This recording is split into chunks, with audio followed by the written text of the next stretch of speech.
Hello guys, இன்னைக்கு பாக்கியலட்சுமி சீரியல்ல ரொம்பவே இன்ட்ரெஸ்டிங்கான சீன்லாம் வரப்போகுது. கடைசி வரைக்கும் மிஸ் பண்ணாம ஃபுல் வீடியோ பாருங்க. இங்க கோபி மனசு மாறி வீட்டுல உள்ள எல்லார் கூடயும் சந்தோஷமா இருக்கிறத பார்க்க இங்க ஈஸ்வரி சந்தோஷப்படுறாங்க. பரவாயில்ல, என் பையனை எப்படியோ நான் நினைச்ச மாதிரியே இங்க பாக்கியாவோட வீட்டுக்கு கூட்டிட்டு வந்துட்டோம். இப்பதான் கோபி அவ்வளவு சந்தோஷமா இருக்கான். இத்தனை நாள் அந்த ராதிகாவை கல்யாணம் பண்ணிக்கிட்டு அந்த வீட்டுல ரொம்ப கஷ்டப்பட்டிருக்கான். அதனாலதான் என் பையன் கோபி ஹாஸ்பிட்டல் வரைக்கும் போயிட்டு வந்திருக்கான். இனி என் பையனை ராதிகா வீட்டு பக்கம் போக விடாம நாம இங்கே சந்தோஷமா பாத்துக்கணும் அப்படின்னு நினைக்கிறாங்க ஈஸ்வரி. இங்க கோபி பாக்கியா கிட்ட பழைய மாதிரியே ரொம்ப சந்தோஷமா பேசணும், நான் மனசு மாறிட்டேன்றது பாக்கியாவுக்கு எப்படியாவது தெரியணும், என்கிட்ட பாக்கியா நல்லபடியா பேசணும்ன்ற மாதிரி எதிர்பார்க்கிறாரு. அது மட்டும் இல்லாம பாக்கியா கிட்ட பேச போகும்போதெல்லாம் பாக்கியா ரொம்ப கோவமா கோபியை முறைச்சிட்டு அங்க இருந்து போயிடுறாங்க. இங்க பாக்கியா ஹோட்டல்ல தனக்கு கிடைச்ச ஒரு பெரிய கல்யாண ஆர்டரை பத்தி இங்க வீட்டுல உள்ள எல்லார்கிட்டயுமே பேசிட்டு இருக்காங்க. இதை கேட்டு செல்லினும், அம்மா பரவாயில்லம்மா, நம்ம ஹோட்டல்ல நீங்க ஆர்டரே கிடைக்காதுன்னு சொன்னீங்க, அப்பாவால பிரச்சனை வந்ததுக்கு அப்புறமா எந்த ஆர்டரும் இல்லாம கஸ்டமரும் வரமாட்டேங்கிறாங்கன்னு ரொம்பவே கவலைப்பட்டு இருந்தீங்க. இப்ப பாத்தீங்களா, முன்ன மாதிரி நிறைய ஆர்டர் வர ஆரம்பிச்சிருச்சுல அப்படின்னு சொல்லி பேச, ஆர்டர் வந்தாலும் அவங்க சொன்ன எதையும் எனக்கு சமைக்க தெரியவே தெரியாது செல்லியா. ஆர்டரையும் எடுத்தாச்சு, ஆனா எப்படி அவங்க சொன்னதெல்லாம் சமைச்சு தர போறேன்னு தெரியல. அவங்க இதெல்லாம் முன்கூட்டியே சொல்லியிருந்தா இந்த பெரிய கல்யாண ஆர்டரை நான் எடுத்துருக்கவே மாட்டேன் அப்படின்னு பேசிட்டு இருக்கிற பாக்கியா கிட்ட அங்க வந்த கோபியும், இதுக்கு எதுக்கு கவலைப்படணும் பாக்கியா, மட்டும் இல்லாம என்னெல்லாம் சமைக்கணுமோ அதெல்லாம் ஒரு ஷெஃப் மூலமாவே நீ சமைச்சு நல்லபடியா இந்த ஆர்டரை முடிக்க வேண்டியதானே அப்படின்னு சொல்லிட்டு போயிடுறாரு. ரொம்ப அக்கறையா கோபி இங்க பாக்கியாவுக்கு இப்படி எல்லாம் சொல்றதை கேட்டு இங்க செலியன் இனியான்னு எல்லாருமே சந்தோஷப்படுறாங்க. ஆனா பாக்கியாவுக்கு ரொம்ப கோவம் வருது. நான் இப்ப கோபி கிட்ட இதெல்லாம் கேட்டேனா அவர் என்ன என் மேல ரொம்ப அக்கறை இருக்கிற மாதிரி இதெல்லாம் சொல்லிட்டு போறாரு அப்படின்ற மாதிரி பாத்துக்கிட்டே இருக்காங்க. பாக்கியா வீட்டுல இருக்கிற கோபி மையுவை பத்தியும் ராதிகாவை பத்தியும் கொஞ்சம் கூட நினைச்சு பார்க்காம பாக்கியாவை பத்தி யோசிக்கிறாரு. பாக்கியாவுக்கு எவ்வளவோ நான் வந்து ஹோட்டல்ல நடத்தக்கூடாது அப்படின்னு சொல்லி நிறைய பிரச்சனையா தந்திருக்கேன். ஆனா பாக்கியா அது எதை பத்தியுமே யோசிக்காம என்னால முடியலன்னு நான் போன் பண்ண உடனே எனக்காக உதவி செஞ்சு முன்னாடி வந்து நின்று இப்ப நான் நல்லபடியா என் வீட்டுல இருக்கேன்னா அதுக்கு காரணமே இந்த பாக்கியா தான். என் அம்மாவும் அப்பாவும் என் மேல அவ்வளவு கோவமா இருந்தாங்க. ஆனா இப்ப பாக்கியாவால எங்க அம்மா மனசு மாறி என்ன மகனா ஏத்துக்கிட்டாங்க. இப்ப எனக்கு சமைச்சு கொடுக்குறாங்க, என்ன பக்கத்துல இருந்து அவ்வளவு அழகா கவனிக்கிறாங்க. என் பசங்க எல்லாருமே நான் சந்தோஷமா இருக்கணும்னுட்டு என்ன அவ்வளவு நல்லா பாத்துக்கிறாங்க. இப்படி என் குடும்பமா நான் ஒத்துமையா சந்தோஷமா இருக்கிறேன்னா அதுக்கு காரணம் பாக்கியா தான். பாக்கியா கிட்ட தனியா பேசணும், பாக்கியா கிட்ட மன்னிப்பு கேட்கணும், பாக்கியாவால தான் நான் இப்ப சந்தோஷமா இருக்கிறேன் அப்படின்னு பாக்கியா கிட்ட கண்டிப்பா நான் நன்றி சொல்லணும் அப்படின்னு நினைச்ச கோபி பாக்கியாவை பத்தியே யோசனை செஞ்சுட்டு அப்படியே ரெஸ்ட் எடுக்கிறாரு. அடுத்த நாள் கோபி வாக்கிங் போகும்போது பாக்கியாவும் வராங்க. பாக்கியாவை பார்த்த உடனே கோபி ரொம்ப சந்தோஷமா சிரிக்கிறாரு. ஆனா பாக்கியா கண்டுக்காம அவங்க வேலையை பாக்குறாங்க. உடனே கோபி பாக்கியா கிட்ட மெதுவா பேசுறாரு. பாக்கியா, உன்கிட்ட பேசணும்னு நினைச்சேன், வீட்டுல என்ன பார்த்தாலே நீ கோவப்படுற, உன்கிட்ட பேசணும்னு வந்தா நீ தள்ளி போயிடுற, ஆனா கொஞ்சம் பொறுமையா கேளு பாக்கியா அப்படின்னு சொல்லிட்டு பாக்கியா கிட்ட பேச ஆரம்பிக்க உடனே பாக்கியாவும், சீக்கிரம் பேசுங்க, எனக்கு நிறைய வேலை இருக்கு அப்படின்னு சொல்ல, இல்ல பாக்கியா, நீ செஞ்ச எல்லாத்துக்குமே நான் நன்றி சொல்லணும், உன்கிட்ட நான் மன்னிப்பும் கேட்கணும். உன் திறமை என்னன்னு தெரியாம நான் உன்னை ரொம்பவே அவமானப்படுத்திருக்கேன், உன்னை புரிஞ்சுக்காம நான் நடந்திருக்கேன். நீ வேண்டான்னு சொல்லி இன்னொரு வாழ்க்கையை நான் தேர்ந்தெடுத்தது பெரிய தப்புன்னு எனக்கு இப்பதான் தெரியுது.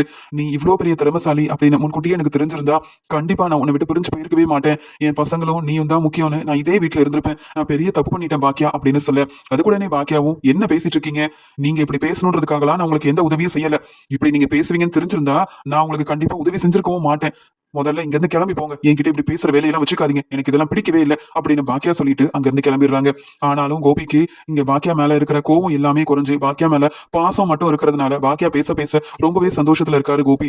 என்னதான் இருந்தாலும் நான் பாக்கியாவை புரிஞ்சுக்கிட்ட மாதிரி என் மனசையும் ஒரு நாள் இல்லைன்னா ஒரு நாள் பாக்கியா புரிஞ்சுப்பா, கண்டிப்பா என்ன மன்னிச்சிருவா பாக்கியா. என்னவோ நான் செஞ்ச பிரச்சனையால இப்ப பாக்கியா கொஞ்சம் கோவமா இருக்கா போல அப்படின்ற மாதிரி பாக்கியா திட்டுறத கூட கவனிக்காம பாக்கியாவை பார்த்து பாக்கியா பேசுனதே போதும்னு சொல்லி ரொம்ப சந்தோஷமா இருக்காரு கோபி. இப்படி பாக்கியாவை பார்த்து ரொம்ப சந்தோஷமா பாத்துக்கிட்டே இருக்கிற கோபிய அங்க ராதிகாவோட அம்மா பாத்துறாங்க. ராதிகாவோட அம்மா பார்த்த உடனே அவங்க நினைக்கிறாங்க, என்னது இது, பாக்கியா கிட்ட மாப்பிள்ள இவ்வளவு சந்தோஷமா பேசுறாரு, ராதிகா தான் வேணும்னு கல்யாணம் பண்ணிக்கிட்டதுக்கு அப்புறமா அந்த ஈஸ்வரி அம்மாவால அந்த பாக்கியா வீட்டுல போய் இருக்கிறதே தப்பு நினைச்சிட்டு இருக்கேன். ஆனா இந்த பாக்கியாவும் ஈஸ்வரி அம்மாவும் இனி கோபி மாப்பிள்ளைய நம்ம வீட்டுக்கு வரவிடாம செஞ்சிருவாங்க போலயே. இவங்க பேசுறதெல்லாம் பார்த்தா இனி ராதிகாவோட வாழ்க்கை என்ன ஆகும்னு எனக்கு நினைக்க தோணுது. மாப்பிள்ள ரொம்ப மனசு மாறிட்டாரு. பாக்கியா கிட்ட எப்பயுமே கோபமா பேசி பாக்கியாவோட வேலையை ஒண்ணு இல்லாம செய்யணும், பாக்கியா தொழில் செய்யக்கூடாது, அவ ஹோட்டல்ல நல்லபடியா சம்பாதிக்க கூடாதுன்னு நினைச்ச மாப்பிள்ள இப்ப பாக்கியா கிட்ட இவ்வளவு சந்தோஷமா பேசுறாரு. இங்க என்ன நடக்குது அப்படின்ற மாதிரி பாத்துக்கிட்டே இருந்த இங்க ராதிகாவோட அம்மா கமலா இத போன உடனே ராதிகா கிட்ட சொல்றாங்க. உடனே ராதிகாவும், அம்மா என்னமா சொல்றீங்க அப்படின்னு கேட்க, ராதிகா, மாப்பிள்ள முன்ன மாதிரி எல்லாம் இல்ல, கோபி மாப்பிள்ள ரொம்ப மாறிட்டாரு. பாக்கியாவை பார்த்தாலே கோபி மாப்பிளைக்கு கோவம் வரும், அவருக்கு பாக்கியாவை பார்த்தா சுத்தமா பிடிக்காது தானே. இப்ப உட்காந்து மெதுவா பாக்கியா கிட்ட அவ்வளவு நேரம் பேசிட்டு இருக்காரு, அதுவும் சிரிச்சு பேசுறாருமா. இப்பெல்லாம் நீ நினைக்கிற மாதிரி எல்லாம் இல்ல, மாப்பிள்ள மனசு மாறிக்கிட்டே வருது. நீ இப்படியே எதுவும் கண்டுக்காம இருந்தனா பாக்கியா தான் வேணும்னு அதே வீட்டுல இருந்துருவாரு. அவரை கல்யாணம் பண்ணிக்கிட்ட நீ தான் மைய கூட தனியா இப்படி இருக்க வேண்டியதா போயிடும். இதெல்லாம் சரியே இல்ல, நீ போய் மாப்பிள்ள கிட்ட பேசு, அவரை எப்படியாவது இந்த வீட்டுக்கு நீ தான் கூட்டிட்டு வரணும். நான் போய் பேசினாலும் அந்த ஈஸ்வரி அம்மா என்ன வெளியில போக சொல்லி அந்த பேச்சு பேசுறாங்க.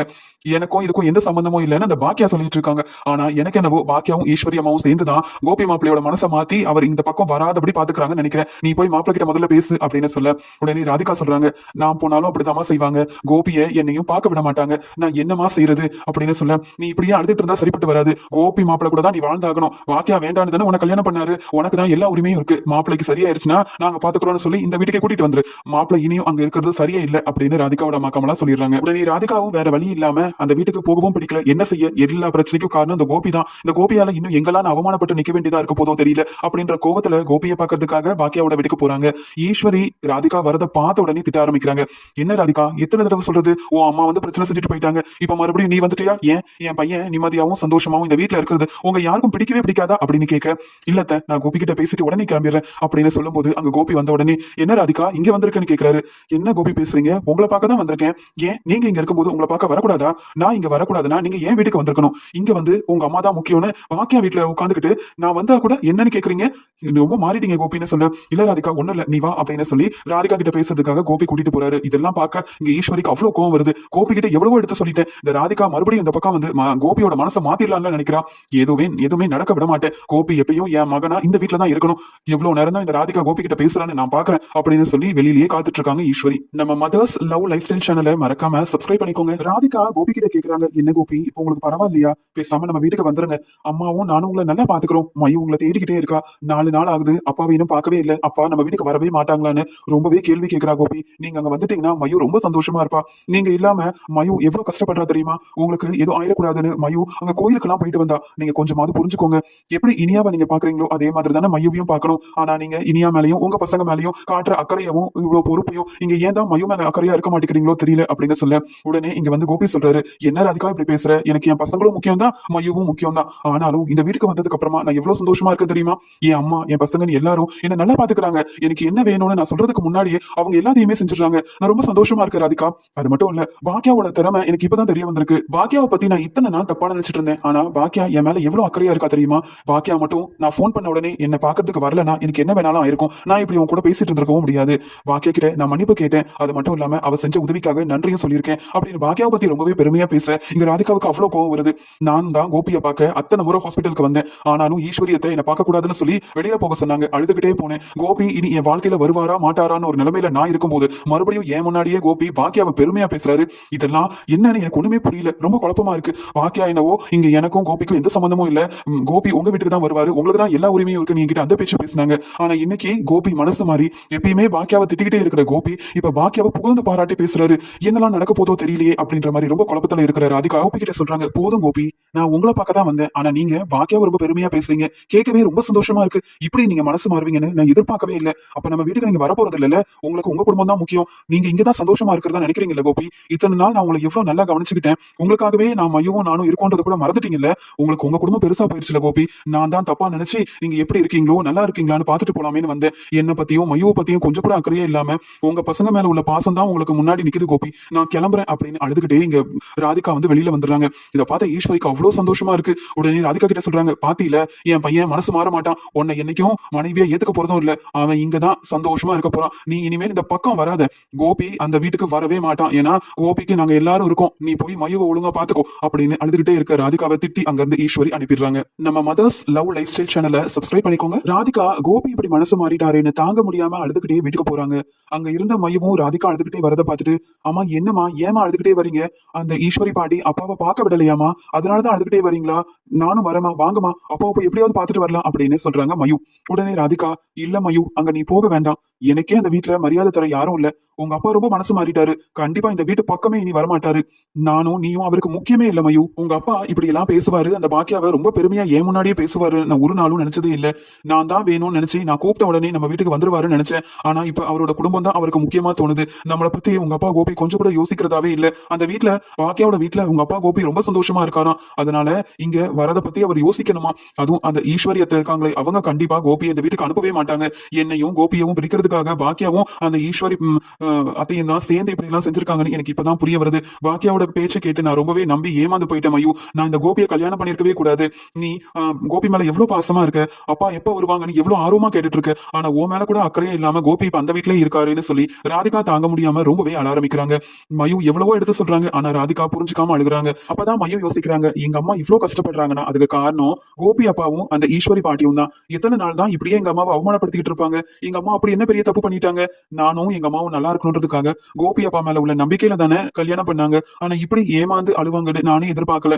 யாரும் வேண்டாம், நாம தனியா இருந்து போகணும்னு சொன்னா கூட அம்மாவால தாங்கிக்க முடியாம அழுகுறாங்களே, அப்படி ஏன் தான் இந்த கோபி அப்பாவும் ஈஸ்வரி பாட்டியும் செய்யறாங்கன்னு தெரியல.